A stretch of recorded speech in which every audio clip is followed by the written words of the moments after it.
মসজিদের জুতা চুরি বন্ধ হলো না। মসজিদ এলাকা থেকে জুতা চোর থেকে সাবধান। চরিত্র কত খারাপ মুসলমানের। আমি চাঁপাইনবাবগঞ্জে রহনপুর এক মাহফিলে গেছিলাম, ওখানে এই যে লেখা আছে মসজিদে, জুতা চোর ভাই আপনি আর মসজিদে নামাজ পড়তে আসেন না, আপনি বাড়িতেই পড়েন, আপনার অত্যাচারে আর মসজিদে জুতা রাখা যায় না। আমি সাথে সাথে ওই লেখা পড়ে জুতা সাবধান করলাম, আল্লাহ আমারটা আবার কনলি তোর পারে, লেখাই তো আছে।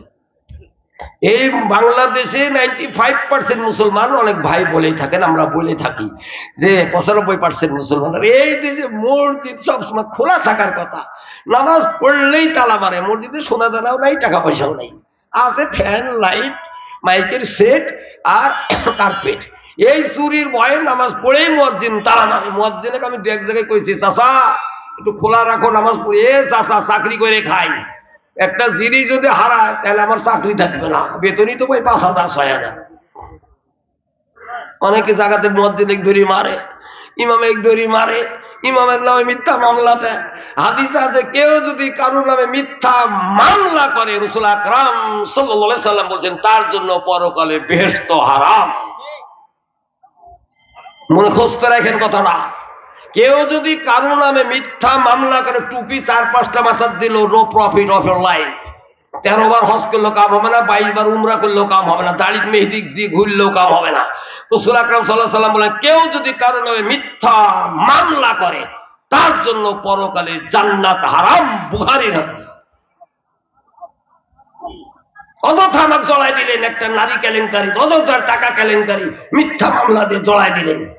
ওই লোক যদি চোখের পানি ভরা কানে, আল্লাহ আমি দেখি নাই তুমি দেখছো, যে কান্না করছে আল্লাহ বিচার করে দুনিয়াতে দেখাও।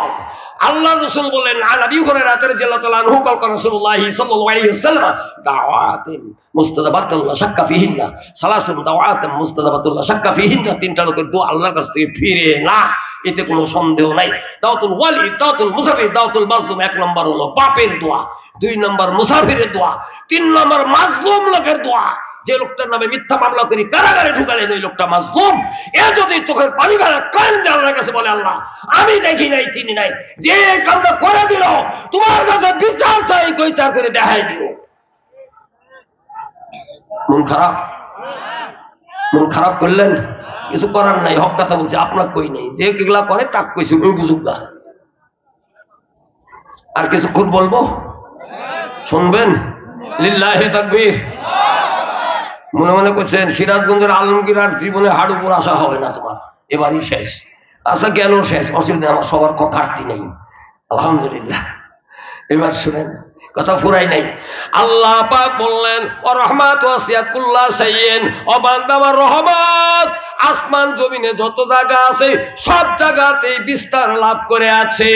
আল্লাহর রহমত না থাকলে সূর্যের আলো হতো না, আল্লাহর রহমত না থাকলে সূর্য উঠতো না, আল্লাহর রহমত না থাকলে সূর্য ডুবতো না, আল্লাহর রহমত না থাকলে চন্দ্র উঠতো না, আল্লাহর রহমত না থাকলে চন্দ্র কম বেশি হইতো না, আল্লাহর রহমত না থাকলে বৃষ্টি আসতো না, আল্লাহর রহমত না থাকলে আকাশের তারাগুলো আলো দিত না, আল্লাহর রহমত না থাকলে গাছগুলা মাটি ফেড়ে বের হতো না, আল্লাহর রহমত না থাকলে ও দুনিয়াতে আবাদ ফসল হইতো না, খেত খামারের কিগুলো আবাদ হতো না, আল্লাহর রহমত না থাকলে মা বোনেরা যে পেটে বাচ্চা ধারণ করে এই বাচ্চা আসতো না, বাচ্চাগুলো সুষ্ঠুভাবে দুনিয়াতে হইতো না। ও ভাইজান, আল্লাহর রহমত সব আল্লাহ ঠিকই রাখছেন। আল্লাহর রহমত কতখানি, হাদিসটা শোনেন। আবু হুরায়রা রাদিয়াল্লাহু তাআলা আনহু বলেন রাসূলুল্লাহ সাল্লাল্লাহু আলাইহি ওয়াসাল্লাম, ইন্না লিল্লাহি মিআতা রাহমাতিন আনজালা মিনহা রাহমাতুন হিদাতান বাইনাল জিন ওয়াল ইনসি বাহাইল হামনে ফিহা ইয়াতাআতাবুনা বিহা ইয়াতারামুনা বিহা তাজমুলু সুআলা ওয়ালাদিহা ওয়া কারালাত ইসওয়াতিসিনা রাহমাতের হাবু বিহা ইবাদাউ ইয়ামাল কিয়ামা। হাদিসটা মুত্তাফাকুন আলাইহি। আমার উম্মত আল্লাহর কাছে 100টা রহমত জমা আছে। কয়টা বললাম? ভালকে শুনতেছেন তো না বিড়ি মারার তালে আছেন? বাবু তো যতই ওয়াজ করো, যাওয়ার সময় বিড়ি খাইতে খাইতে বাড়ি যাবো।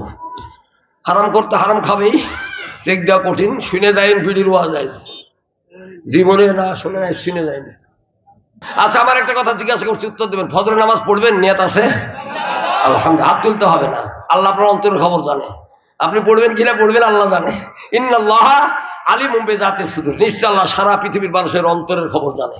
আপনি নামাজ ফজর পড়বেন না পড়বেন আল্লাহ ভালো জানে। আর যদি বলেন না হুজুর ওয়াজ করতে করতে মরে গেলেও কাম হবে না, জান থাকতে মসজিদে যাইনি, যাবো না, আল্লাহ কয় কব্বরে আইসো, অসুবিধা হবে না, আল্লাহ দেখাই দেবে বেনামাজির কি পরিণতি, তখন বুঝে নেবেন চিৎকার বেড়ি লাভ হবে না।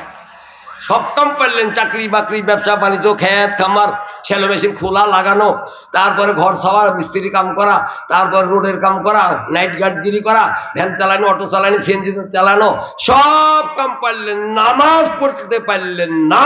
এর মতো পোড়া কপাল দুনিয়াতে হয় না। সব কথার এক কথা বলে দিলাম, বেনামাজির কি হবে? হাদিস আছে, কোরআনে কি আছে? শুনলে আপনার চান্দি গরম হয়ে যাবে। আল্লাহ, কি সর্বনাশ! এইবার আসেন, আমি বলছিলাম আল্লাহর রহমত ছাড়া কোনো গতি নাই। আল্লাহর রহমত কতখানি একটু শোনেন। ইন্না লিল্লাহি বিআতা রাহমাতান আনজালা মিনহা রাহমাতান দাতান বাইনাল জিন ওয়াল ইনসিল বাহিমা হাওয়া বিআয়াতা তাবলা বিআয়াতা রাব্বুনা বিআতা তাবলা সুআলা ওয়ালাদিহা ওয়াকরা লাউ তিসাওয়াতি সিনা রাহমাতান হামু বিআইবাদা ইয়াউমাল কিয়ামাতি মুত্তাফাকুন আলাইহি বুখারী মুসলিম। আমার রহমত, আল্লাহর কাছে 100টা রহমত মজুদ আছে। একটা রহমত দিয়াও মহান আল্লাহ আসমান জমিনে যত কিছু আছে সব ঢেকে রাখছেন। কিয়ামত পর্যন্ত আল্লাহ পাক একটা রহমত দিয়ে সারা জাহান ঢেকে রাখবেন, যার ফলে একজন আরেকজনকে আদর করে, মায়া করে, ভালোবাসে, দরদ করে। এমনকি জীবজন্তু, হিংস্র প্রাণী, বনে জঙ্গলে যারা আছে, বাচ্চাকে আদর করে, মায়া করে, দরদ করে, দুধ খাওয়ায়, পাহারা দেয়, কেউ যেন আক্রমণ না করে। রাসূল আকরাম সাল্লাল্লাহু আলাইহি ওয়াসাল্লাম বললেন, আমার উম্মতরে একটা রহমত দিয়াম আল্লাহ সারা পৃথিবী ঢেকে রাখছেন। বাকি 99টা রহমত আল্লাহ পাক নিজের কাছে রেখে দিয়েছেন, নিজের কাছে জমা রাখছেন। ওয়াকরালাউ তিসআওয়াতিসিনা রাহমাতান হামু বিআইবাদা ইয়াউমাল কিয়ামা। যাহাদের আল্লাহ পাক কিয়ামতের দিন তার বান্দাদেরকে এই রহমতের মধ্যে নিয়ে তাদেরকে উদ্ধার করে নেবেন।